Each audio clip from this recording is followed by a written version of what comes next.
सुमित्रा जी airport के launch में खड़ी साड़ी के पल्लू से अपने आंसू साफ कर रही थी। उनके साथ खड़ी उनकी बहू रचना उनके कंधे पर हाथ रखकर उन्हें तसल्ली दे रही थी।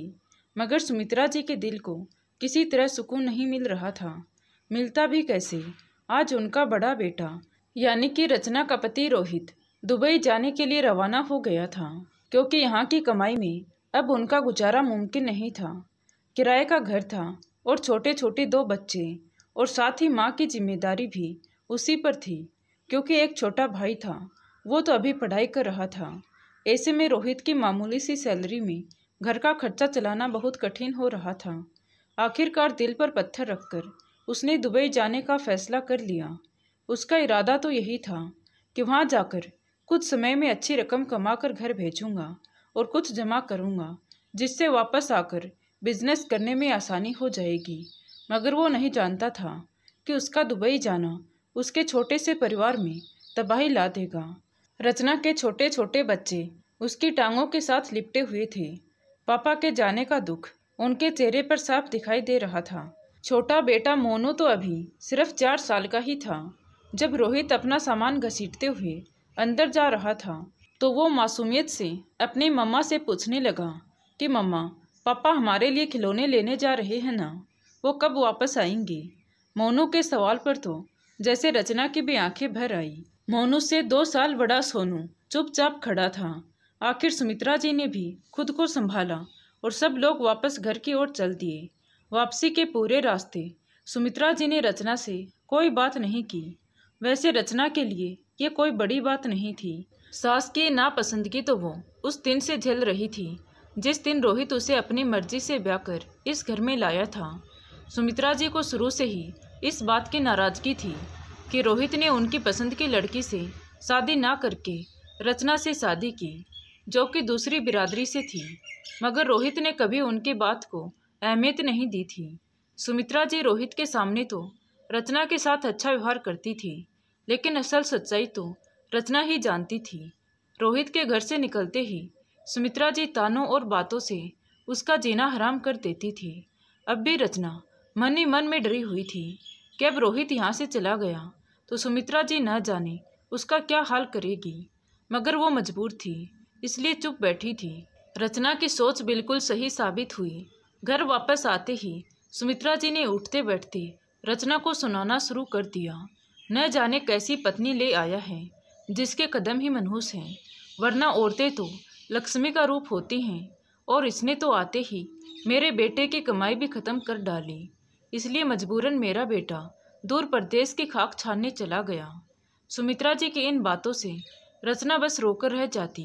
रोहित से शिकायत करती तो वो भी डांट देता कि कोई बात नहीं, बूढ़ी माँ है, पहले ही उनका दिल तोड़कर मैंने तुमसे शादी की है। दोनों तरफ से बातें बेचारी रचना को ही सुननी पड़ती। रोहित को गए हुए 2 महीने गुजर चुके थे।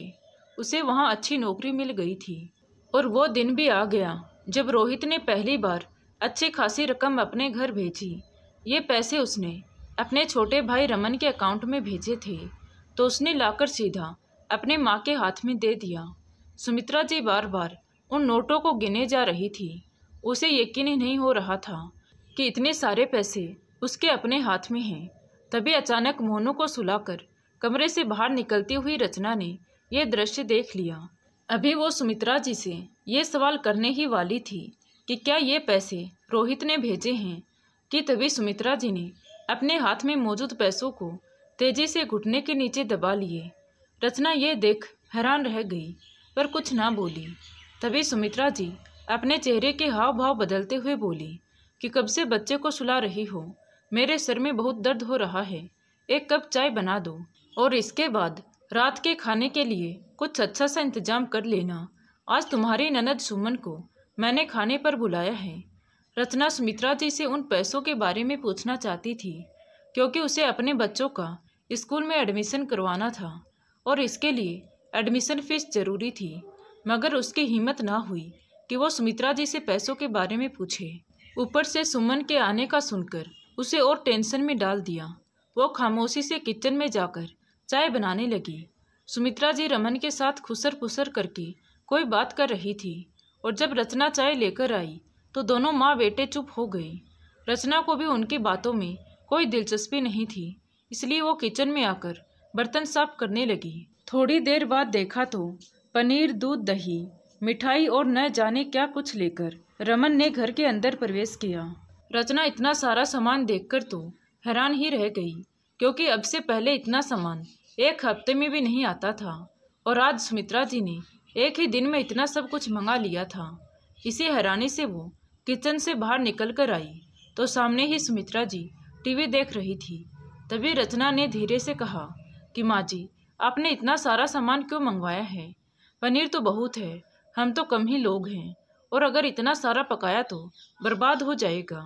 रचना के इस सवाल पर सुमित्रा जी अकड़कर बोली, क्यों भाई, क्यों बर्बाद होगा? मेरी बेटी आ रही है, उसी के लिए बनवा रही हूँ। तुम ऐसा करो, आधा पका लो और आधा पैकेट फ्रिज में रख दो, और ज़्यादा नज़र रखने की ज़रूरत नहीं है। मैं जो चाहूँ वैसे करूँगी। तुम्हें अगर ये ख्याल आ रहा है कि तुम्हारे पति की कमाई बर्बाद हो रही है तो कान खोलकर सुन लो। वो तुम्हारे पति की नहीं, बल्कि मेरे बेटे रोहित की कमाई है, और उसने वो मेरे लिए भेजी है। तुम्हें अगर यहाँ रहना है तो चुपचाप रहो, वरना अपना बोरिया बिस्तर उठाकर मायके चली जाओ। सुमित्रा जी की इतनी कड़वी बात सुनकर रचना तो हक्की बक्की रह गई। उसने तो सिर्फ सामान को लेकर सवाल किया था, और सास ने उल्टा इतना कुछ सुना दिया। वो चुपचाप किचन में वापस चली आई और खाना बनाने का इंतजाम करने लगी। थोड़ी देर बाद मोनू उठकर रोता हुआ उसके पास आया, और रमन बाहर बैठकर मज़े से मोबाइल देख रहा था। रचना ने एक उम्मीद भरी नज़र उसकी तरफ डाली कि शायद वो मोनू को ले ले ताकि वो सुकून से खाना बना सके, मगर रमन ने इससे पहले कभी ऐसा किया होता तो आज करता। रोते हुए मोनू को संभालने के साथ साथ रचना ने 2-3 डिश बना ली। अंधेरा फैल रहा था। उसी समय अचानक दरवाजे पर शोर उठा। अरे मेरी बच्ची आ गई, जा रमन, जल्दी जाकर दरवाज़ा खोल। बेचारी ससुराल के काम करके थकी हारी आई है, अब बेटी को दरवाजे पर खड़ा ना होना पड़े, इसलिए सुमित्रा जी ने रमन को भगा दिया। वो भी लपक कर दरवाज़ा खोलने चला गया। दरवाज़ा खुला तो मेकअप से पुती हुई सुमन अंदर आई। उसने भारी भरकम सूट पहन रखा था। उसके अंदर आते ही, इतनी देर लगा दी मेरी बच्ची, कब से मैं तुम्हारा इंतजार कर रही हूँ, सुमित्रा जी ने प्यार से उसके सिर पर हाथ रखते हुए कहा। तो सुमन बोली, क्या बताऊँ माँ, मेरी सास को तो मुझसे काम करवाने की इतनी ज़्यादा आदत हो गई है। अभी भी जब मैं चलने लगी तो मेरे गले ही पड़ गई कि मेरे लिए खिचड़ी बनाकर चली जाओ। मुझे बाजार से लाया हुआ खाना हजम नहीं होता। अब भला बताइए, इतनी गर्मी में मैं किचन में खड़ी होकर उनके लिए खिचड़ी कैसे बनाऊं? इसलिए उसके बेटे को बोलकर आई हूँ, वो अपनी माँ को खुद ही कुछ लाकर खिला देंगे। कहती हुई सुमन टांग पर टांग रखकर बैठ गई। थोड़ी देर बाद रचना ने खाना बन जाने की सूचना दी तो सुमित्रा जी सुमन को लेकर डाइनिंग टेबल पर आ बैठी। रचना ने बहुत अच्छा खाना बनाकर डाइनिंग टेबल पर लगा दिया। तभी सोनू और मोनू दोनों कमरे से निकलकर बाहर आई तो रचना बेटों को देखकर मुस्कुराने लगी और प्यार से कहने लगी, आ जाओ बच्चों, आज तो बहुत स्वादिष्ट खाना बना है। आज मैंने पनीर बनाया है। सोनू पनीर का शौकीन था, मगर पनीर महंगा था तो घर में कम ही बनाया जाता था। अभी सोनू ने जैसे ही सुना कि माँ ने पनीर पकाया है तो वो शौक के मारे लपक कर आगे आया। तो रचना एक प्लेट में पनीर डालकर जैसे ही अपने बेटे सोनू को देने लगी तो सुमित्रा जी ने अचानक उसके हाथ से प्लेट छीनकर वापस टेबल पर रख दी और बोली कि तुम्हारे और तुम्हारे इन सपोलों के लिए नहीं बनवाया ये पनीर मैंने, और ना ही मेरा बेटा परदेश में मेहनत तुम्हें पालने के लिए कर रहा है। तुम्हें अगर अपनी औलाद को पनीर खिलाने का इतना ही शौक है तो खुद कमाओ। मेरे बेटे ने ये पैसे मेरे लिए भेजे हैं, इसलिए मेरी मर्जी से खाना पकेगा। आज ये खाना सिर्फ सुमन के लिए बना है तो सिर्फ वही खाएगी। तो रचना देखती रह गई। सोनू और मोनू भी डरकर रोने लगे। रमन और सुमन ने भी कुछ नहीं कहा। वो दोनों ही अपने अपनी प्लेट में खाना डाले बड़े आराम से खा रहे थे। रचना की आंखों में आंसू आ गए। वो खामोशी से अंदर चली गई और दिन में बनी हुई आलू की सब्जी के साथ अपने बच्चों को रोटी खिलाने लगी। मगर ये सिर्फ उस दिन की कहानी नहीं थी। रोहित हर महीने बहुत पैसे भेजता, मगर मजाल है कि पैसों में से एक ढेला भी रचना को मिल जाता। बच्चे अभी तक स्कूल जाने से दूर थे और खुद रचना भी एक एक पैसे को तरस रही थी। घर में दूध आता तो सुमित्रा जी अपनी निगरानी में फ्रिज में रखवा कर फ्रिज को ताला लगा देती और चाबी अपने पास रख लेती। पकाने के लिए जो कुछ भी मंगवाती सर पर खड़े रहकर पकवाती, मगर मजाल था कि अच्छा खाना रचना या उसके बच्चे खा सकें। उनके लिए दाल और आलू की सब्जी मंगवाई जाती। न जाने सुमित्रा जी रचना से कौन से बदले ले रही थी। वो तो अपने पोतों को भी देखना पसंद नहीं करती थी। उस दिन मोनू को बहुत तेज बुखार हो गया और रचना के पास डॉक्टर को दिखाने के लिए पैसे नहीं थे। उसने सुमित्रा जी से पैसे मांगे, मगर उन्होंने उसकी बात को अनसुना कर दिया। दुख के साथ साथ रचना को बहुत गुस्सा भी आ रहा था। वो बच्चे को लेकर सरकारी अस्पताल में चली गई तो डॉक्टर ने कहा कि उसमें खून की कमी है, इसे दूध और अनार वगैरह अच्छे से खिलाओ। तो रचना सोचने लगी कि अनार कहाँ से खिलाऊंगी, जो घर में है उस पर ही मेरा और मेरे बच्चों का कोई अधिकार नहीं है। घर आते ही उसने रोहित को फ़ोन किया और दबे शब्दों में रोहित को मोनू की बीमारी और सुमित्रा जी के कठोर व्यवहार के बारे में बताया। मगर रोहित उल्टा उसी पर भड़क गया और कहने लगा कि इतने पैसे भेजता हूँ मैं रचना, कहाँ उड़ाती हो तुम। मैं जब भी माँ से पूछता हूँ कि कुछ पैसे जमा किए भी हैं या नहीं, तो वो यही कहती है कि तुम्हारी पत्नी कुछ छोड़ती ही नहीं है। मुझे बताओ रचना, क्या मैं पूरी ज़िंदगी भर यहाँ दुबई में बैठा बस पैसा ही कमाता रहूँगा? मुझे वापस भी आना है। अगर तुम इसी तरह फिजूल खर्ची करती रहोगी और डेली पनीर और अच्छे अच्छे पकवान पकाती रहोगी तो ये बताओ बचत कहाँ से होगी। रोहित तो बिना सुने बोलता ही जा रहा था। रचना हक्की बक्की ये सारी बातें सुन रही थी। उसे तो अपनी सफाई देना भी नहीं आ रहा था। गुस्से में आकर उसने फ़ोन काट दिया। पति को क्या बताती कि अच्छे अच्छे पकवान तो कहाँ, उसके बच्चे तो एक घूंट दूध के लिए भी तरस गए हैं। अगले दिन सुमित्रा जी ने लंबा चौड़ा मेनू रचना के हाथ में पकड़ाकर कहा कि खाना स्वादिष्ट बनना चाहिए और खुद सुमन को लेकर मार्केट चली गई। रचना यहाँ खाना बना बनाकर और बच्चों के साथ में परेशान हो रही थी। जिस समय सुमित्रा जी मार्केट से वापस आई तो उनके हाथों में इतने बैग देखकर रचना हैरान हो गई। थोड़ी देर के बाद दोनों माँ बेटी लॉन्च में अपनी शॉपिंग खोलकर बैठ गई। सुमित्रा जी ने सुमन को और उसके बच्चों को बहुत सारी शॉपिंग करवाई थी। उसके बच्चों के लिए इतने सारे खिलौने लेकर आई जिसे देखकर रचना का छोटा बेटा मोनू खिलौने के लिए रोने लगा। तभी सुमित्रा जी ने उन दोनों को देख लिया और बोली, हाँ हाँ, लगा दो नज़र मेरी बेटी की मासूम खुशियों को। तुम माँ बेटों से तो हजम नहीं होता कि कोई और खुश हो जाए। कब से यहाँ खड़ी मेरी बेटी के कपड़ों को घूरे जा रही है और अब अपने बेटे को भी अंदर से ले आई ताकि मासूम बच्चों से खिलौने छीन सके। अरे लेकर जाओ इसे यहाँ से, मुझे तो इनकी शक्ल ही अच्छी नहीं लगती। और तुम भी जाकर चाय बनाओ और उसके बाद खाना लगाओ। रचना अपने आंसू पीते हुए मोनू को गोद में उठाकर अंदर ले गई। उसे अपना तो दुख नहीं था, मगर अपने बच्चों के आंसू उससे बर्दाश्त नहीं हो रहे थे। पर कर भी क्या सकती थी। रात को सुमन का पति उसे लेने के लिए आया तो सुमित्रा जी ने फ्रिज में से पनीर और दूध के पैकेट उठाकर सुमन को पकड़ा दिए। सुमन अपने पति को दिखाने के लिए मामूली सा इनकार करने लगी तो सुमित्रा जी प्यार से कहने लगी, अरे मना क्यों कर रही हो बेटी, भाई की कमाई पर तुम्हारा भी तो अधिकार है, ले जाओ अपने बच्चों को खिला देना। तो सुमन ने भी मुस्कुराते हुए बचा हुआ पनीर और खाना अपने बैग में रख लिया।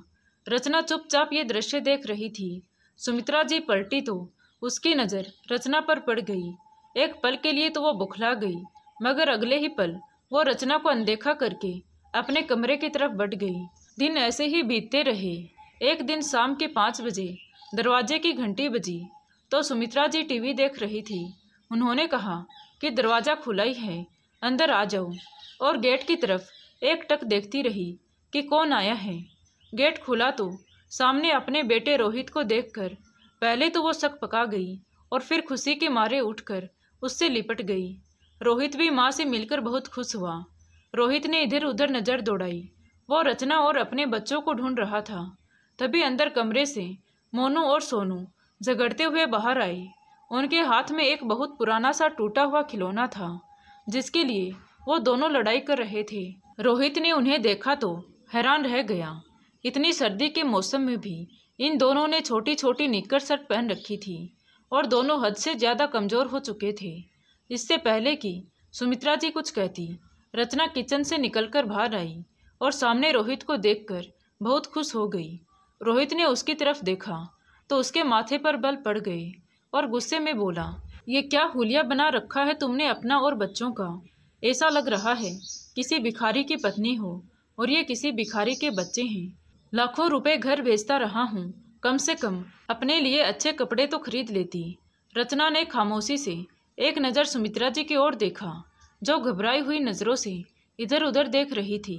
तभी बात को टालते हुए सुमित्रा जी ने कहा, अरे बेटा छोड़ ना, ये कभी बच्चों को ढंग के कपड़े पहनाती ही नहीं है।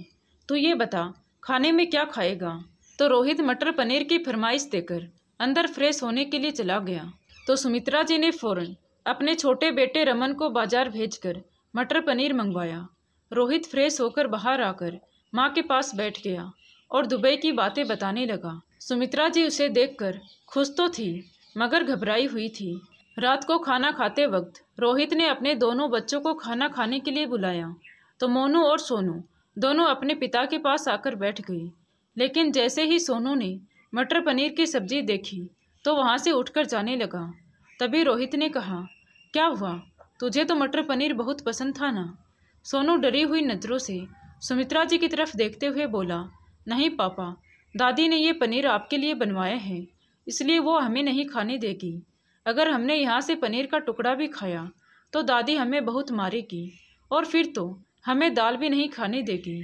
दादी ने हमें बोला है कि हमें सिर्फ आलू और दाल ही खानी है। डरे हुए स्वर में वो मासूमियत से बोलता जा रहा था और सुमित्रा जी घबराई हुई इधर उधर देख रही थी।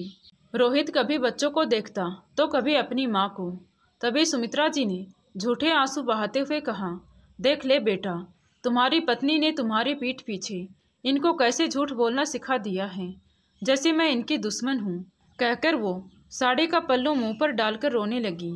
रचना चुपचाप खड़ी थी। रोहित खामोशी से उठा और अपने कमरे में गया। अंदर जाकर उसने रचना की सारी अलमारी की तलाशी ली। उसे कहीं पर भी 1 रुपया भी रखा हुआ नहीं मिला।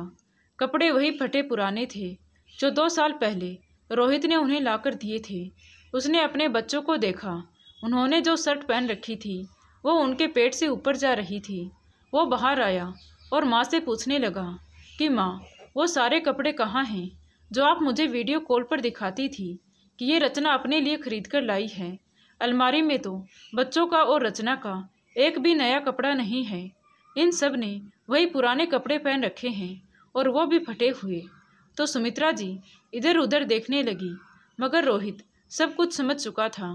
तभी उसे याद आया कि रचना ने 1-2 बार दबे शब्दों में उसे बताने की कोशिश भी की थी मगर वो खुद ही बहरा हो गया था। अब अपनी माँ की असलियत उसके सामने आ गई थी।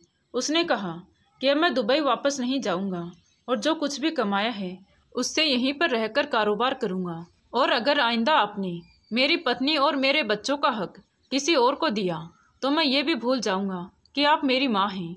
रोहित के स्वर में गुस्सा साफ दिखाई दे रहा था।